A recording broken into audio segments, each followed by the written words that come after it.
Walking through the Getty grounds today feels special, like something extraordinary is about to happen. This is my first event I am attending as a full time podcast producer at Getty. As I walk up the main stairs after the tram ride, I hear sounds of instruments coming from the courtyard. Soon, I'm standing in a crowd watching musicians warm up and soundcheck. The ocean fog begins to roll in, casting what feels like a magical veil over the scene. There's an energy, something electric. And when the music starts, I'm immediately into it.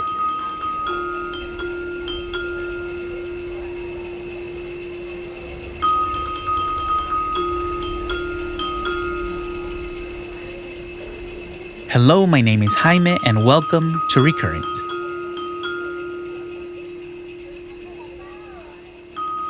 The music you're hearing was composed by Julius Eastman in 1974, and it's his music this concert is celebrating. Not only was I unfamiliar with Eastman, this concert was also my first real introduction to minimalist music, a style of music that strips down sound to its most essential elements. Minimalism is a genre that emerged in the mid-20th century, and it's built on repetition, gradual change, repetitive pulses, steady drones, and often hypnotic rhythms. It can sound meditative or even unsettling at times. But Eastman's take on it was different. It wasn't just about simplicity. It was about raw energy, emotion, and pushing boundaries, both physically and mentally. His music often centered on repeated hooks, like in Feminine, where a core set of notes repeats over and over while other musicians build on top of it.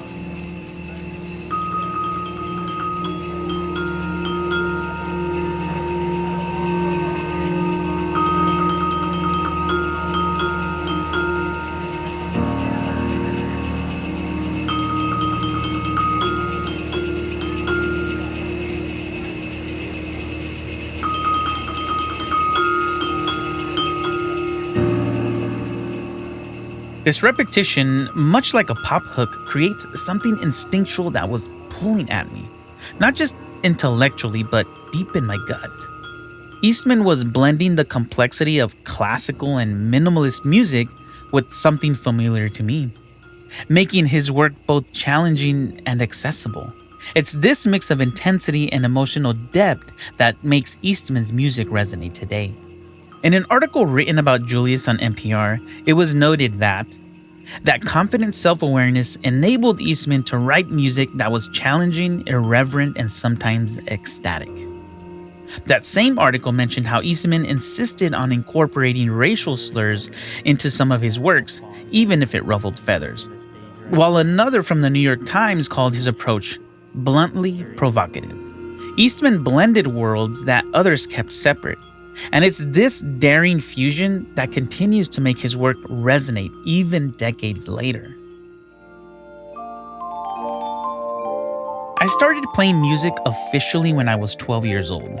Music has always been a part of my life, and for most of it, I thought about music in a very structured way. Chord changes, verses, choruses, bridges, kind of like what you hear on the radio. But hearing Eastman's minimalism suggested another way for me to make music, opening up a world of new musical possibilities. And it reinvigorated me to create new sounds and sonic landscapes. So after the concert, I couldn't help but wonder, who was Julius Eastman? What kind of life experiences could produce such powerful art?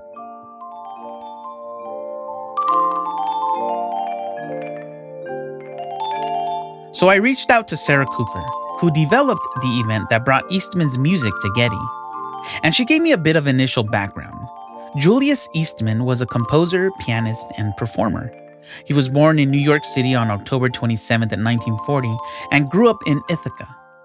His whole family was musical, and he studied classical piano and composition.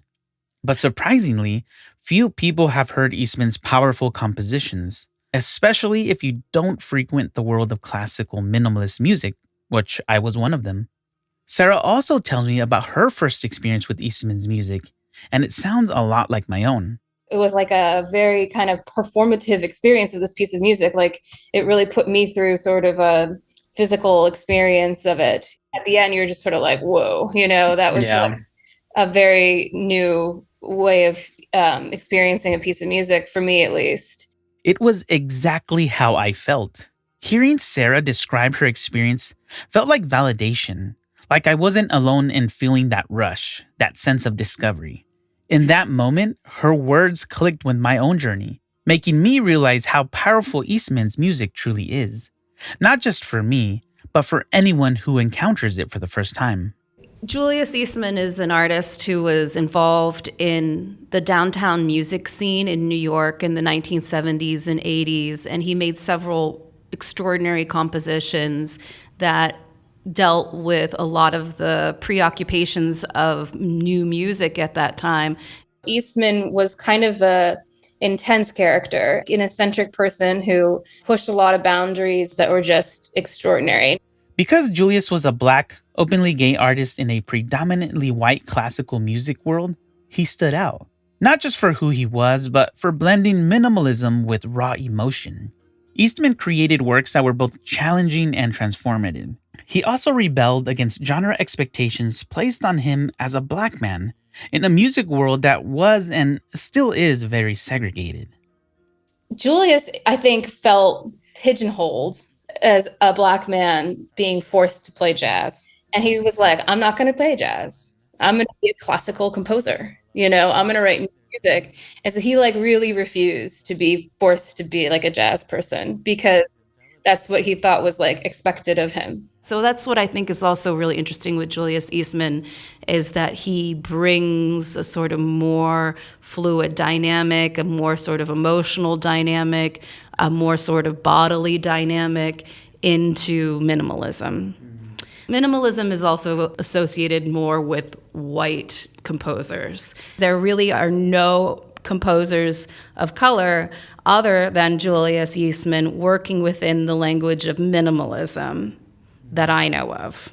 So discovering that adds to the excitement of discovering his work.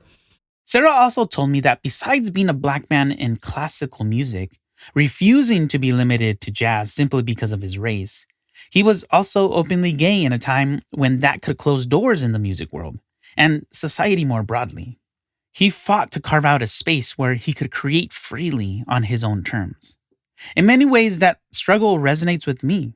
This feeling of being ni de aquí ni de allá, not fully belonging anywhere. That's something I've experienced too.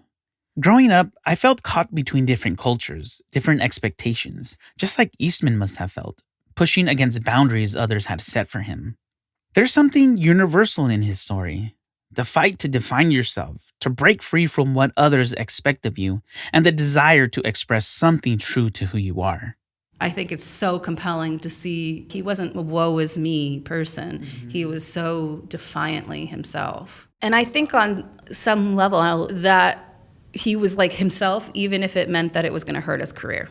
His loyalty was to his artistic and spiritual journey. His loyalty wasn't to the careerism that was really rampant in that community. People were really vying for press attention, and that created a weird dynamic because they were a level community at one point, of collaborators sharing in an artistic journey, and then there were some superstars. Yeah. And I think that he probably reacted to that dynamic by just not wanting anything to do with it. I think that the community lost track of Julius for some efforts from some of his close friends, mostly this woman named Mary Jane Leach. She's sort of been the steward of his story.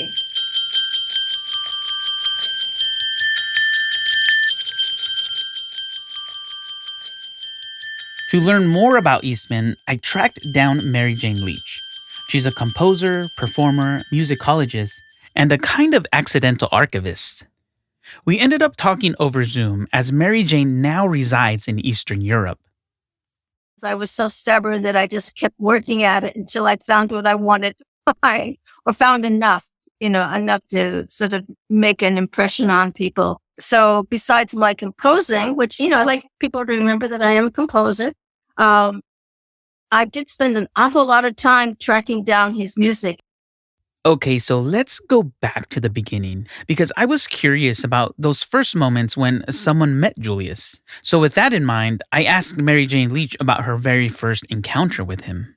My first encounter with Julius was when we were both hired to be in a theater piece. And we were just basically making mouth noises, that kind of stuff. And he got bored with it fairly easy. But the first rehearsal, he showed up. It was like early in the day, and he's got wearing black leather and chains. He's got a glass of scotch in his hand. And I'm going like, whoa. I thought I was kind of cool, but this is like ridiculous. There's no competition. After meeting in the late 70s, Mary Jane and Julius crossed paths regularly in the vibrant New York art scene. Yeah, I mean, we were like buddies. He was just part of the scene, the way that, any composer that you might know might be part of the scene. And at that time, the scene, quote unquote, wasn't just music. I mean, it was dancers and choreographers and painters and sculptors. I mean, it was much more enveloping of the art at that time. People weren't really specializing in just one art form at that time. And now everybody not only specializes in, like, say, music, but they specialize in a certain kind of music.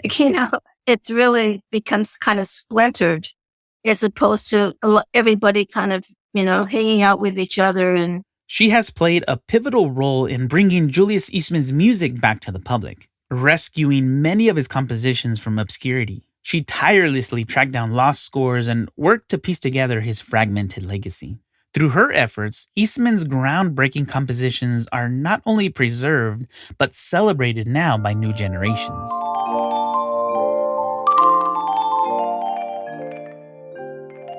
The more I talk to people, the more names pop up for me to pursue. With some jazz musicians that I've worked with, I've met a few. I'll say, oh, I'm working on this Julius Eastman project. And they'll be like, oh, I know Gerry. Some people in the jazz world really know Gerry. That Gerry that Sarah Cooper's talking about is Julius Eastman's brother. If I want to know Julius, I need to know and talk to Gerry.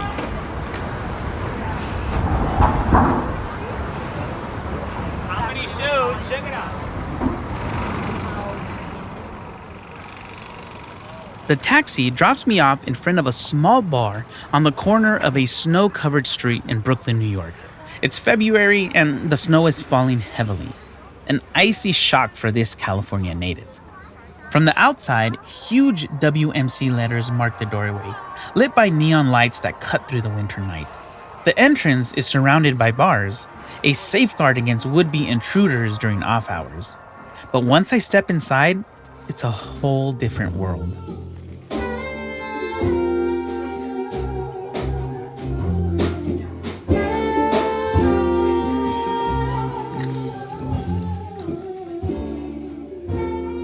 As I walk into the WMC in Brooklyn, my eyes catch something on the wall.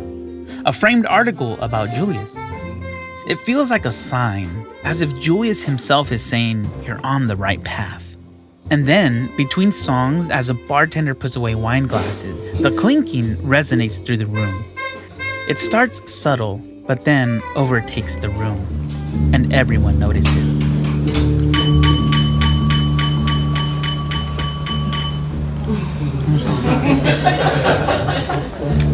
I play too.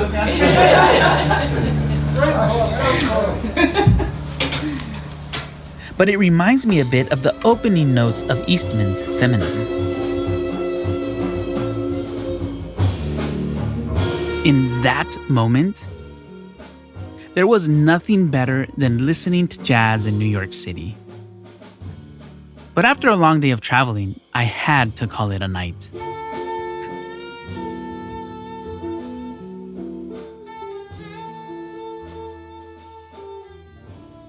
The next day, I returned to the Williamsburg Music Center, run by Julius Eastman's brother, Gerry Eastman. Gerry is also a musician, but unlike his brother, who felt creatively confined as a black man in the jazz world, Gerry carved out his own space there. He made a name for himself, traveling the globe and performing with legends like the Count Basie Band, Sarah Vaughan, and Frank Foster, while also recording countless albums of his own. He has also worked for Motown writing string parts. And for the last 45 years, he's been right here in Brooklyn running his jazz club and performing every weekend. Connecting with Gerry wasn't straightforward. In our first phone call, his tone was very guarded. I'll put it to you this way. You got through the telephone chat with me, you know? Yeah. Because a lot of them, I might bait them, you know what I mean? Mm-hmm. What is it you want to talk about? Yeah. And if they come with the wrong answer, You shut them down. That's it. Yeah. I'm not doing that. We began our conversation the way many musicians do, geeking out over equipment. Gerry's eyes light up as he talks about his collection of instruments, each one carrying its own history. He shares memories of their mother and the unwavering support she provided. But for the most part, they gave us both a lot of support. My mother gave us every tool, like that guitar I got from my mother.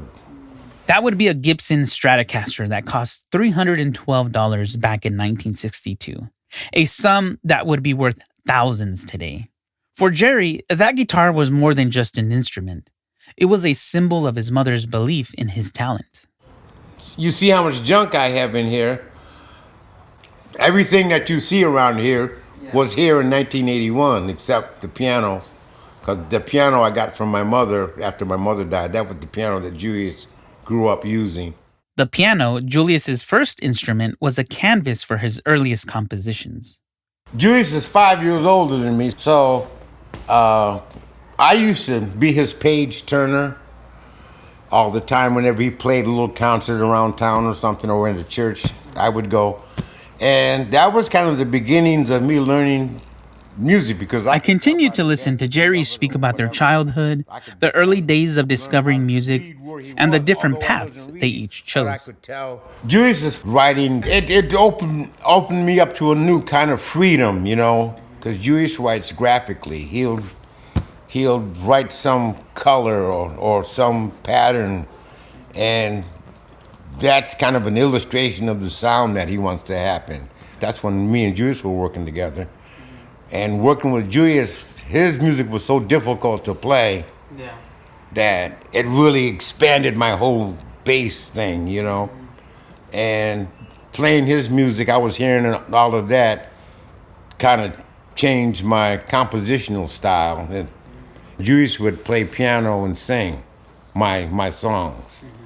A lot of times he would write lyrics to my songs, and then he would sing them, you know what I mean? Just the way he sings everything else. It was really powerful, you know what I mean?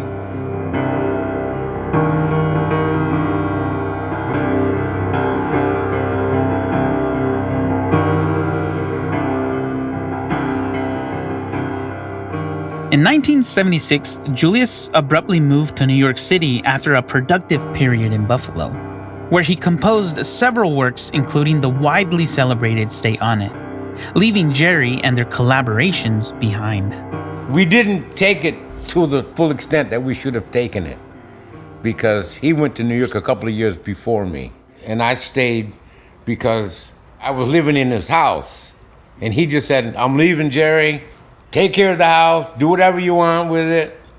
I'm out." But this time in New York became one of his most creatively charged periods.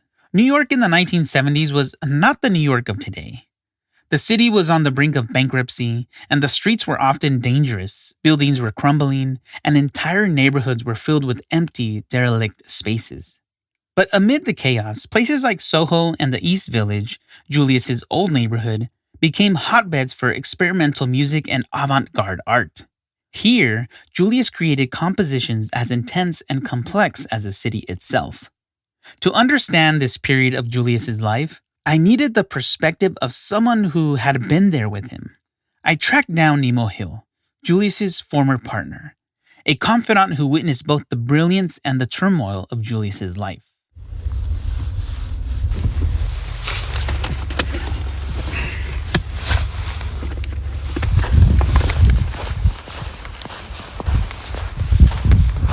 Hey Nemo. A little colder than you thought it would be up here. Just a little bit. How you doing? I'm good. Good to see you. Yeah. Come on in. Thank you. I made it. Nemo now lives in Fleischmann's, New York, 2.5 hours from the city. But his relationship with Julius began in the heart of the city, amidst the grittiness and creative chaos of the early 1980s. Okay, so I met him in the bar. I had just moved back from San Francisco. I was like 25, and I was incredibly shy when I was young. I was just sort of quiet and serious. I think I always had a scowl on my face. So I think that's kind of what attracted him to me. He probably started talking to me because I was too shy to really initiate a conversation, and I didn't have a place to live yet. I had lived in San Francisco for 5 years, so I ended up moving in with him. Yeah. How from the time you met, how long did it take for you to move in? Probably days. I don't really I asked remember. Nemo, I mean, how he does was he think open. living He in never the locked East his Village door. influenced Julius? It was just, that's where all the misfits went, who couldn't fit in anywhere else, because you could afford to live. I think the rent on the apartment was probably like $170 or something. He only thought about music and, and sex and just, being a human being. So he didn't have all those worries that the rest of us have, like I got to get to work, I need money to pay the rent. None of that mattered because he would just adapt to whatever circumstance, you know what I mean? In the East Village, Julius was at home among the misfits and intellectuals, moving effortlessly between the chess players in the park and the high end of the art world. This environment allowed him to fully embrace his passions and his desire to live in the moment. Julius was a kind of person who could captivate a room, not just with his sound, but with his very being. He had this booming fucking baritone voice. It was like, his voice was just amazing. Saint Michael said. This is Julius's booming voice singing the prelude to the Holy Presence of Joan d'Arc in 1981. So, his presence was so commanding that people immediately, were taken by him. And then he was hilarious. He was just a hoot to be around, So there was a part of him that was really human, and there was another part that was incredibly pompous. And he had almost a register in his voice that he would change when he was going to tell you something important, or was going to impart some wisdom. He almost would assume kind of a strange, almost British accent or something. Well, But as close as Nemo was to Julius, there was still a part of him that remained out of reach. Well, when I was with him, I hardly knew his music at all. It was like he kept it kind of separate in a way. Maybe it's because Nemo came into Julius's life during an artistic crossroads. I met him when his official career had kind of petered out, when he was teetering from being an artist to courting some spiritual enlightenment. It was a turning point in his life. I didn't know him in the days when he was doing all those performances. And his whole thing was that that he was suffering his way to enlightenment. He told me at one point, I don't really have to write music anymore. It was like the art was kind of like a stepping stone. His goals were bigger and deeper than that, and it began to seem like beside the point, I think. The music that once defined Julius was beginning to fade into the background. Nemo recalls a man who was searching, looking for something that went beyond artistic recognition.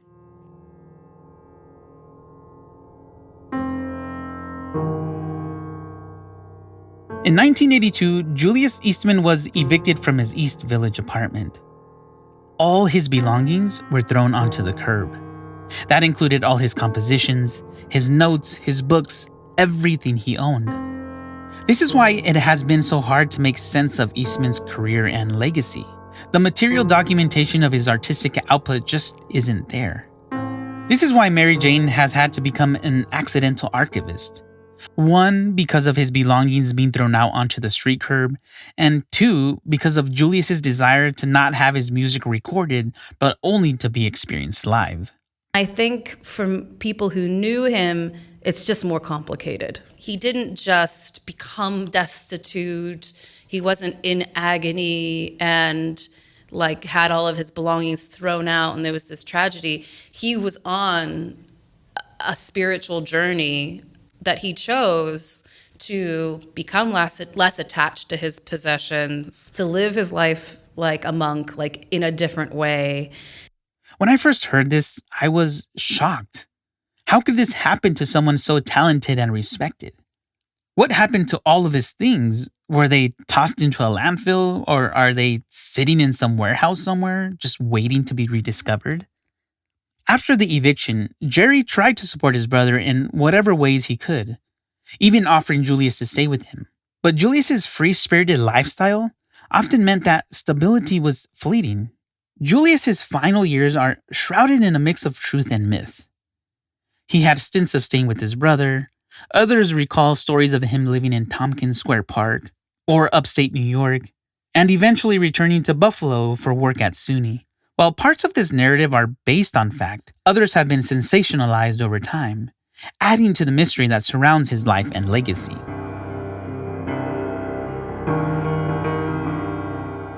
Julius Eastman died alone in Millard Fillmore Hospital in Buffalo, New York, on May 28, 1990. He was just 49 years old.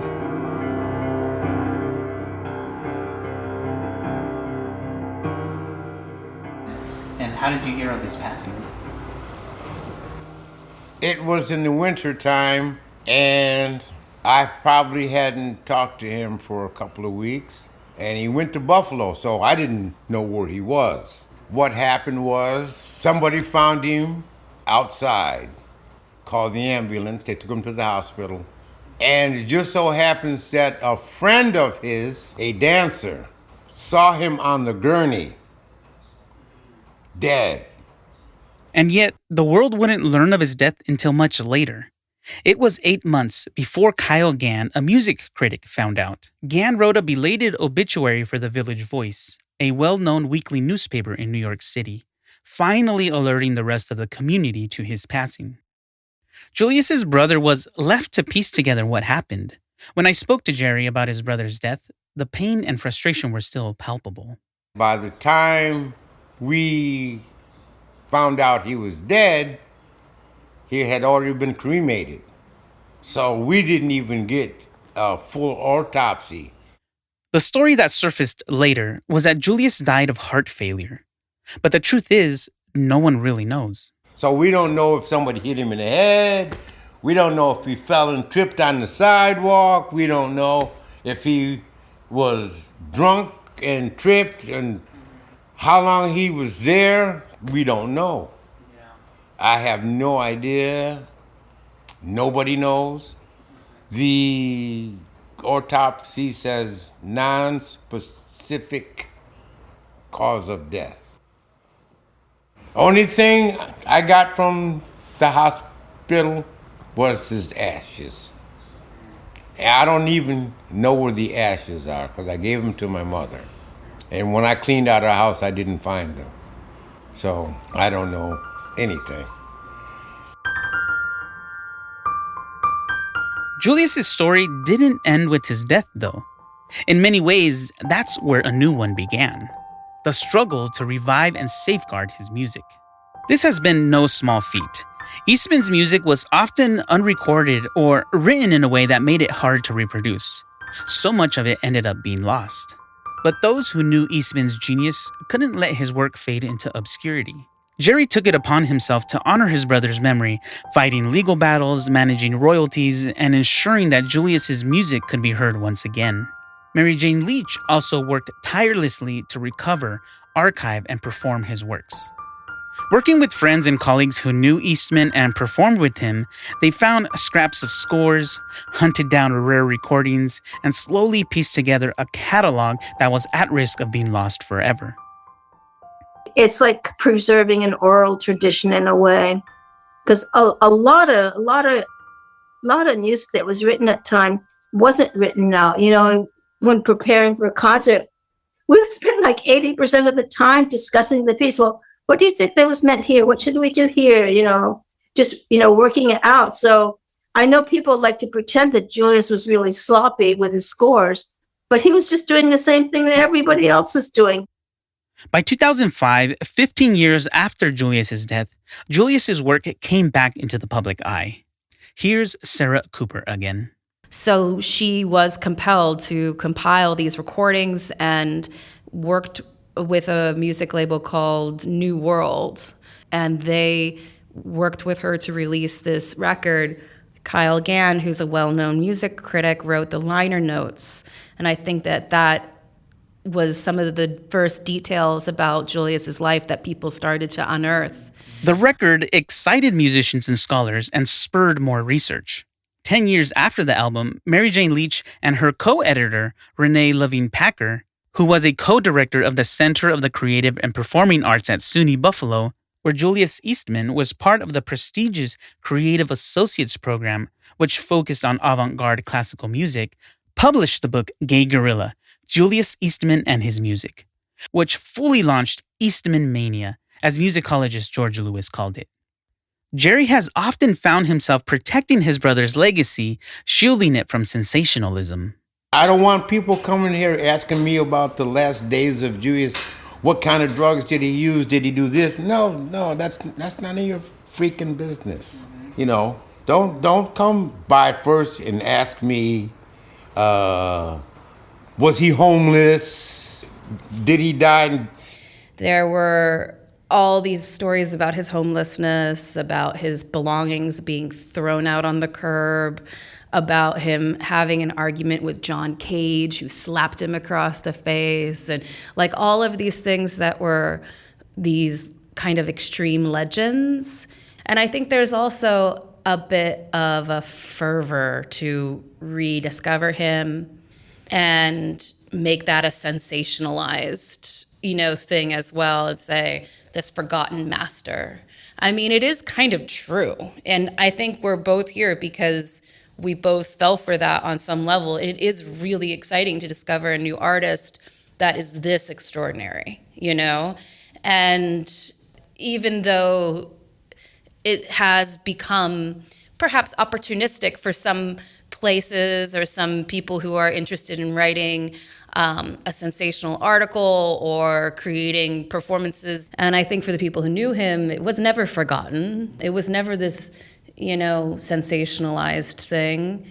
And it feels really silly and kind of salacious that other people without a connection to him are coming in and trying to make something of it. And I definitely have reflected on that a lot because I am part of that. For Sarah, one way to honor Eastman's legacy has been to bring in new artists from diverse backgrounds and different mediums to create works inspired by Eastman. Composer Sarah Hennies is one of these artists.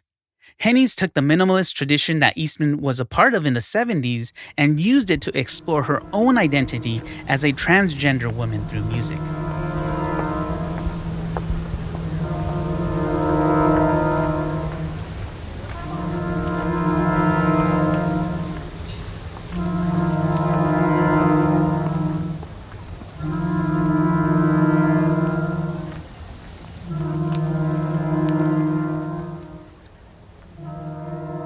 It was really interesting for us to invite her to think about Eastman's legacy because not only was, his gender identity a big part of his experience navigating through the music world, but also the dynamic that was brought out in the specific relationship between the masculine and feminine pieces that we were revisiting.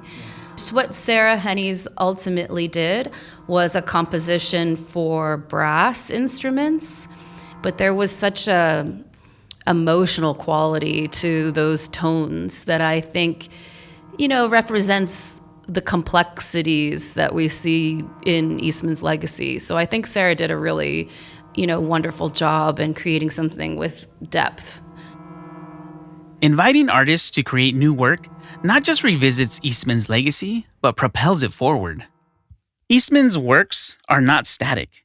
They breathe, they pulse, they change. By reimagining his compositions, we keep them alive. allowing them to inspire and provoke, to challenge and to comfort. And that's one reason why his music continues to resonate, because it's not just about what he created in his lifetime, but how his work ripples out to touch new generations. Mary Jane Leach compared Eastman's artistic output to oral traditions because much of his work was not written down. But I think that analogy goes even deeper. In many cultures, storytelling keeps the past alive in the present. These spoken narratives ensure that even without a written record, culture endures, adapting and evolving with each retelling. Eastman's music has found a way to survive and thrive through those who choose to retell it or represent it. Composer Sarah Henney's is one example of this tradition in action. And like oral traditions, Julius Eastman's story is now a vibrant part of America's cultural heritage landscape. His music continues to impact those who experience it. I had that classic experience that we all have with great art when you experience it and you're like, wow, this is incredible. This changes my view of the world. It changes my view of music history. It changes my overall picture of what I find really thrilling and exciting because it's an important part of it now.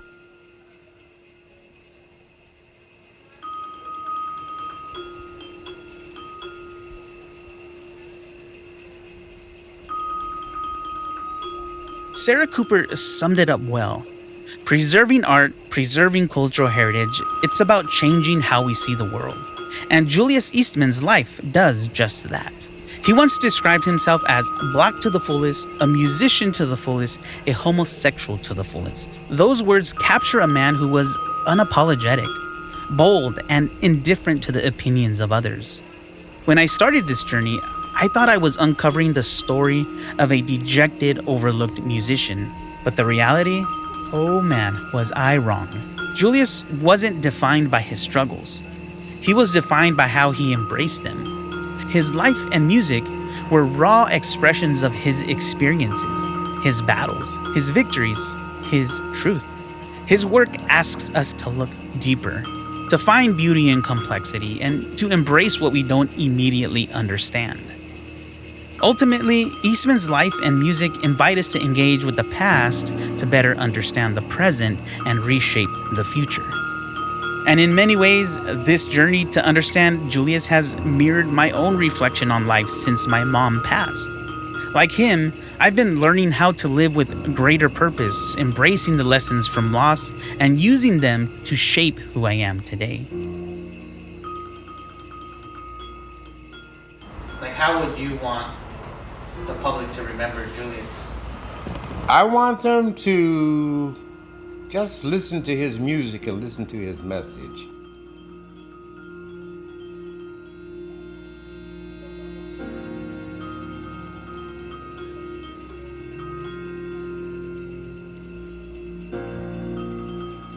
And just like that, we've reached the end of Season 1 of ReCurrent. I want to take a moment to thank each of you for tuning in and exploring these incredible stories with me. But this isn't a goodbye. While I work on Season 2, I've got some bonus episodes coming your way, so stay subscribed, stay connected, and keep an ear out for those. Thank you again for your support. I'm Jaime, and this has been Season 1 of ReCurrent. ReCurrent was written and produced by Jaime Roque, audio production by Jaime Roque, with creative support from Zoe Goldman. Our executive producer is Christopher Sprinkle. For transcripts, images, and additional resources, visit getty.edu/podcast/recurrent.